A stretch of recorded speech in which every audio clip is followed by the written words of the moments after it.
Joy students, कैसे हैं आप सब। आई होप आप सब बहुत ही अच्छे होंगे। तो पहले स्टूडेंट्स, आप सभी का स्वागत है आप सभी के प्यार से YouTube channel Jharkhand math zone पे।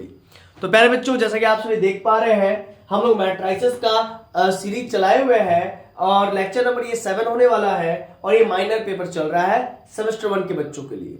ये बीबीएमक्यू, वीवीयू, इसके बाद एसकेएमयू, फिर रांची यूनिवर्सिटी और भी जितने भी यूनिवर्सिटी है, बीएचयू, जितने भी यूनिवर्सिटीज में माइनर पेपर चलता है उसके लिए सेमेस्टर 1 के बच्चों के लिए चल रहा है। आज जो है कि लेक्चर नंबर 7 होने वाला है और आइए आज का लेक्चर स्टार्ट किया जाए, शुरू किया जाए। और आपको बहुत अच्छे से मालूम है मेरा पढ़ाने का तरीका कुछ यूनिक है। मैं पढ़ाने से पहले ही क्लियर कर देता हूं टुडेज टारगेट के रूप में कि आज मैं क्या पढ़ाने जा रहा हूं। तो देखिए, टुडेज टारगेट में चैप्टर 7 में पढ़ाऊंगा सबसे पहले आज इक्विवेलेंस ऑफ मैट्रिक्स। कुछ मैंने आइडिया दिया था पिछले लास्ट क्लास में, इक्विवेलेंस मैट्रिक्स क्या होता है। यदि रैंक और ऑर्डर किसी मैट्रिक्स के, किसी दो मैट्रिक्स के रैंक और ऑर्डर अगर सेम आ जाए तो हम लोग कहते हैं दोनों मैट्रिक्स आपस में इक्विवेलेंस है। और इक्विवेलेंस मैट्रिक्स को हम लोग इस प्रकार से भी रिप्रेजेंट किया करते हैं। याद रखिए, किसी भी दो मैट्रिक्स का जो है कि ऑर्डर और रैंक अगर सेम आ जाए, ऑर्डर और अगर रैंक सेम आ जाए, पहला पॉइंट, दोनों मैट्रिक्स का ऑर्डर क्या होना चाहिए, सेम होना चाहिए। दोनों मैट्रिक्स का ऑर्डर सेम होना चाहिए। दूसरा, दोनों मैट्रिक्स का रैंक सेम होना चाहिए, रैंक सेम होना चाहिए। तभी हम दो मैट्रिक्स को क्या कहते हैं, इक्विवेलेंस मैट्रिक्स कहते हैं। ये तो पहला एस्पेक्ट था। इसकी मदद से भी हम लोग कह पाएंगे कि हाँ भाई, ये जो है कि दोनों मैट्रिक्स आपस में इक्विवेलेंस है, ए बी के इक्विवेलेंस है और बी ए के इक्विवेलेंस है। और आज हम लोग दूसरा एस्पेक्ट देखेंगे जिसकी मदद से भी हम लोग कह पाएंगे कि हाँ भाई, दो मैट्रिक्स इक्विवेलेंस है। तो क्या सर ये वाला जो डेफिनेशन है पहले वाला, क्या ये गलत हो जाएगा? नहीं, ये भी गलत नहीं होगा, वो भी गलत नहीं होगा, दोनों का दोनों सही होगा, ठीक है ना। तो एग्जाम में आ जाए तो क्या इस्तेमाल करेंगे, आप दोनों में से कोई एक इस्तेमाल कर सकते हैं। लास्ट क्लास में मैंने बताया था ऑर्डर सेम रहे, रैंक सेम रहे तो दोनों मैट्रिक्स को इक्विवेलेंस मैट्रिक्स कहते हैं। आज हम लोग पढ़ेंगे कुछ अलग ही एक्सपर्ट्स पढ़ेंगे, अलग ही नजरिया देखेंगे, है ना। दूसरा डेफिनेशन देखेंगे इक्विवेलेंस मैट्रिसेस का, इक्विवेलेंस मैट्रिसेस का। तो इसीलिए आप लोगों को टेंशन लेने का कोई जरूरत नहीं है। आइए आज का लेक्चर स्टार्ट करते हैं, लेकिन उससे पहले आपको मैं बता दूं, दो प्रकार के इक्विवेलेंस मैट्रिसेस होते हैं। दो प्रकार के इक्विवेलेंस मैट्रिसेस होते हैं। पहला प्रकार रॉ इक्विवेलेंस मैट्रिसेस। अगर रॉ में एलिमेंट्री ट्रांसफॉर्मेशन किया जाए, यदि रॉ में एलिमेंट्री ट्रांसफॉर्मेशन किया जाए, रॉ में एलिमेंट्री ट्रांसफॉर्मेशन किया जाए। और इससे पहले क्लास में, लास्ट क्लास में आपको बता चुके थे रॉ एलिमेंट्री ट्रांसफॉर्मेशन क्या होता है, कॉलम एलिमेंट्री ट्रांसफॉर्मेशन क्या होता है, बाकायदा मैं बता चुका हूं। तो रॉ एलिमेंट्री ट्रांसफॉर्मेशन की मदद से अगर कोई मैट्रिक्स, नया मैट्रिक्स आता है, मान लीजिए ए मैट्रिक्स है और इसमें रॉ एलिमेंट्री ट्रांसफॉर्मेशन करते हैं और इसके मदद से हमको नया मैट्रिक्स बी मिलता है, तो जो मैट्रिक्स बी मिला उस बी मैट्रिक्स को ए मैट्रिक्स के रॉ इक्विवेलेंस कहेंगे। क्या कहेंगे? Raw equivalence. और यदि हम लोग कॉलम एलिमेंट्री ऑपरेशंस किए और कॉलम एलिमेंट्री ऑपरेशंस के तहत अगर हमको कोई नया मैट्रिक्स बी मिलता है तो वो नया मैट्रिक्स बी को ए मैट्रिक्स के कॉलम इक्विवेलेंस कहेंगे। तो वही सब चीज पढ़ेंगे आज, raw equivalence matrices, column equivalence matrices. तो आइए आज का क्लास स्टार्ट किया जाए। तो जैसा कि आप सभी देख पा रहे हैं, इक्विवेलेंस मैट्रिक्स या फिर इसी को हम लोग इक्विवेलेंस ऑफ टू मैट्रिसेस भी कहते हैं। सबसे पहले हम लोग देखेंगे रॉ इक्विवेलेंस मैट्रिसेस, ठीक है। एग्जांपल 1, ए बराबर आपका 2 4 3 1 2/2 ऑर्डर का मैट्रिक्स है। हम यहां पर क्या कर रहे हैं, इस ए मैट्रिक्स में, इस ए मैट्रिक्स का सबसे पहले डिटरमिनेंट निकालते हैं, -10 आ गया। इस ए मैट्रिक्स का डिटरमिनेंट निकाले, -10 आ गया। फिर आप इसी ए मैट्रिक्स में आप कुछ रॉ एलिमेंट्री ऑपरेशंस अप्लाई कीजिए, लागू कीजिए। R1 में 2 गुने R1 कीजिए, मतलब जो R1 है ना उसमें 2 मल्टीप्लाई कर दिए, 2 दूनी 4 हो जाएगा, 2 चौक 8 हो जाएगा। तो ये जो नया मैट्रिक्स आएगा वो ए मैट्रिक्स के इक्विवेलेंस होगा। अब ये जो नया मैट्रिक्स है 4 8 3 1, इसको हम बी मैट्रिक्स मान लेंगे। और इस बी मैट्रिक्स का आप क्या कीजिए, डिटरमिनेंट निकालिए। तो 4 1 जा 4, -3 8 जा 24, तो घटा करके -20 आया। इसी -20 को आप लिख सकते हैं 2 गुने -10, ठीक है। आप देखिए, that is matrix determinant of B क्या आ गया, 2 गुने -10। -10 कहां से आया, डिटरमिनेंट ऑफ ए का वैल्यू -10 है, तो यहां पर -10 का मतलब डिटरमिनेंट लिख दिया। तो आपने क्या दिखा कि जो बी का डिटरमिनेंट आया वो 2 मल्टीपल्स ऑफ ए के डिटरमिनेंट के बराबर है ना, क्योंकि -10 तो डिटरमिनेंट ए था। तो आपने देखा बी मैट्रिक्स जो आया, बी मैट्रिक्स का जो डिटरमिनेंट आया वो k टाइम्स, या फिर आप कह सकते हैं 2 टाइम्स ऑफ डिटरमिनेंट ऑफ ए आया। अगर ऐसा कुछ आता है तब हम क्या कहते हैं, दोनों मैट्रिक्स आपस में इक्विवेलेंस है। यदि ऐसा आता है कि बी मैट्रिक्स का डिटरमिनेंट के टाइम्स डिटरमिनेंट ऑफ ए आता है तो भी हम कहेंगे दोनों मैट्रिक्स आपस में इक्विवेलेंस मैट्रिक्स है। समझ में आ रहा है कि नहीं आ रहा? डिटरमिनेंट ऑफ बी अगर के टाइम्स ऑफ डिटरमिनेंट ए आ जाए तो हम दोनों मैट्रिक्स को क्या कह सकते हैं? इक्विवेलेंस मैट्रिसेस कह सकते हैं। क्लियर है कॉन्सेप्ट? ये भी एक कॉन्सेप्ट है, ठीक है। आई होप आप लोगों को ये कॉन्सेप्ट भी समझ में आ गया कि इक्विवेलेंस मैट्रिसेस का ये भी सिचुएशन हो सकता है। क्लियर है?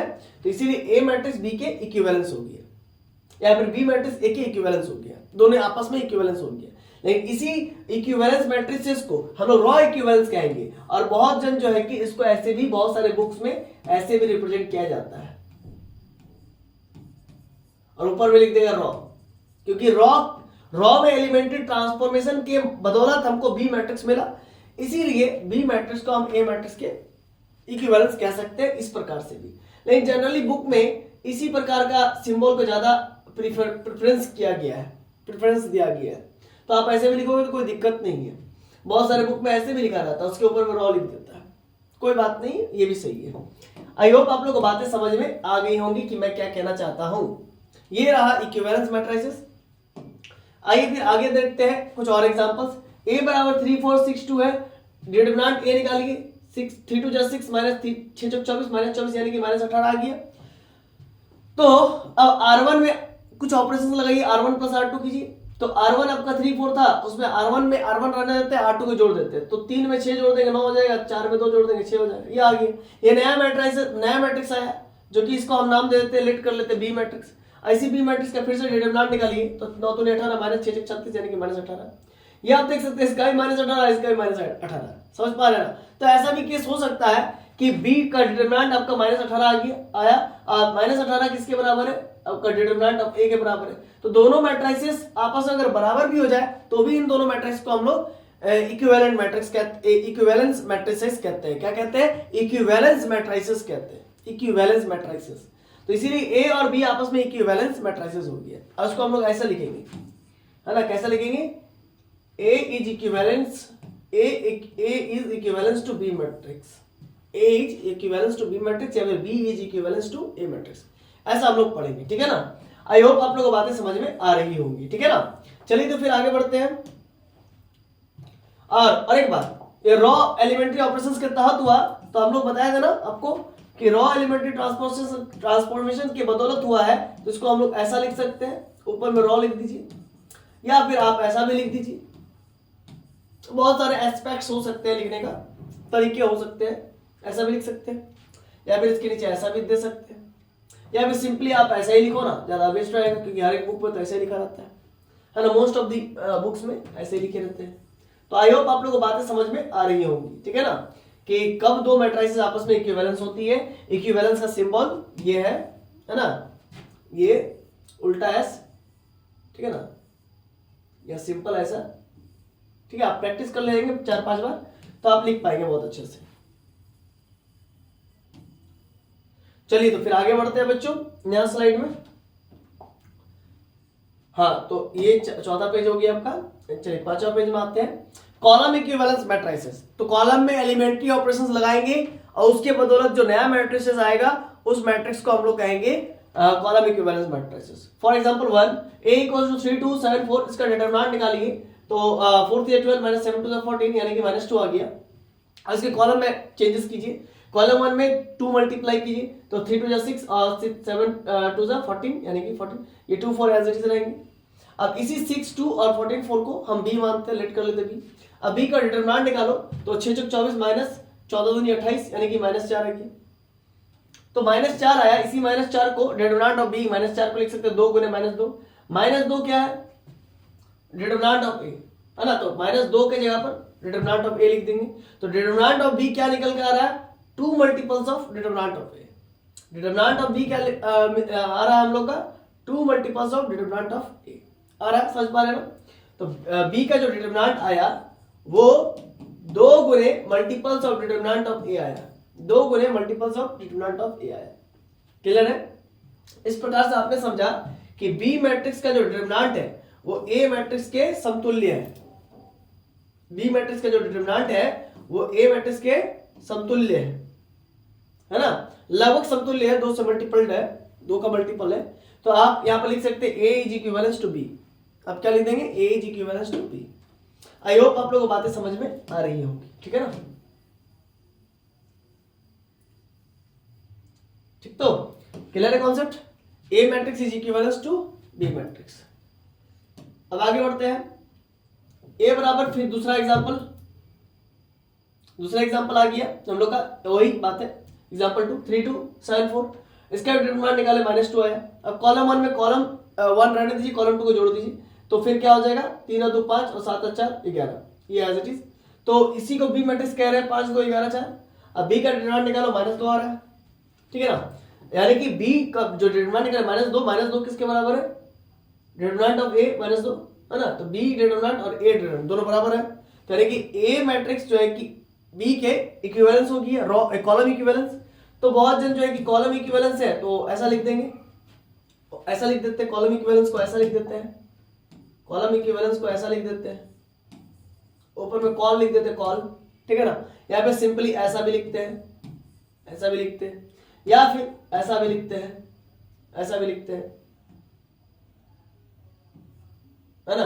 बी लिख के ऊपर में कॉल लिख देंगे, कॉल COL कॉल, है ना, क्या लिख देंगे, कॉल लिख देंगे, COL कॉल लिख देंगे। तो इस प्रकार के एस्पेक्ट्स होते हैं लिखने का, ठीक है ना। जनरली सिर्फ इसी सिंबल से ही रिप्रेजेंट किया जाता है जो नीचे में लिखा हुआ है, ठीक है ना। आई होप आप लोगों को बातें समझ में आ रही होंगी। तो ए और बी आपस में इक्विवेलेंस मैट्रिसेस हो गए। फिर आगे देखिए, डेफिनेशन ऑफ इक्विवेलेंस मैट्रिसेस। तो अभी आपने देखा किसी भी मैट्रिसेस को, किसी भी दो मैट्रिसेस को हम लोग इक्विवेलेंस तब कह सकते हैं जब उसके रॉ में चेंजेस करके एक नया मैट्रिक्स आता है, तो उस मैट्रिक्स को, नए मैट्रिक्स को हम लोग इक्विवेलेंस मैट्रिक्स कह देते हैं पुराने वाले मैट्रिक्स के रिस्पेक्ट में। Definition of equivalence matrices, if A m cross n matrix can be obtained by A m cross n matrix. यदि हम लोग m क्रॉस n मैट्रिक्स ले आ रहे हैं, यदि हम m क्रॉस n मैट्रिक्स ले आ रहे हैं, यदि हम लोग m क्रॉस n मैट्रिक्स ले आ रहे हैं, कैसे ऑब्टेन कर रहे हैं, can be obtained by A m cross n matrix, और इसको हम लोग m क्रॉस n मैट्रिक्स से ही ला रहे हैं, है ना। इसको कहां से ला रहे हैं, m क्रॉस n मैट्रिक्स से ही लाया जा रहा है।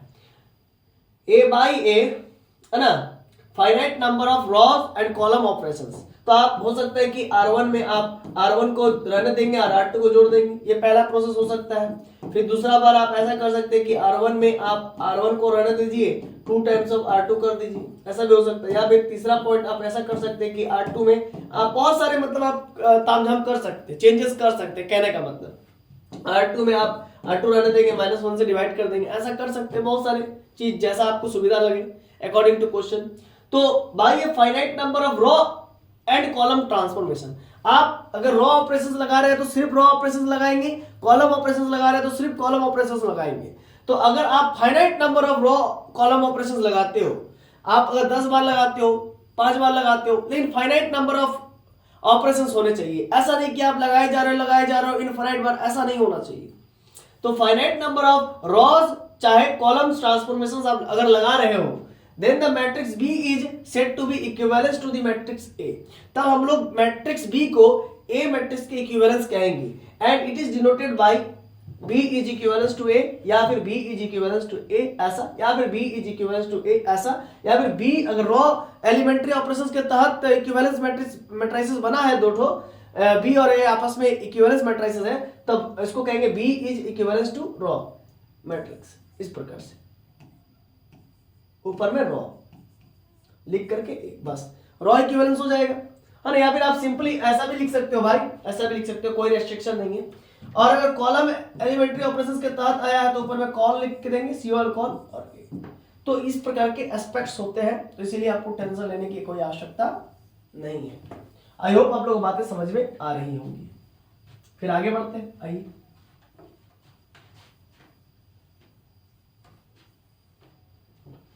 चलिए तो फिर आगे बढ़ते हैं। डेफिनेशन ऑफ हो गया इक्विवेलेंस मैट्रिसेस।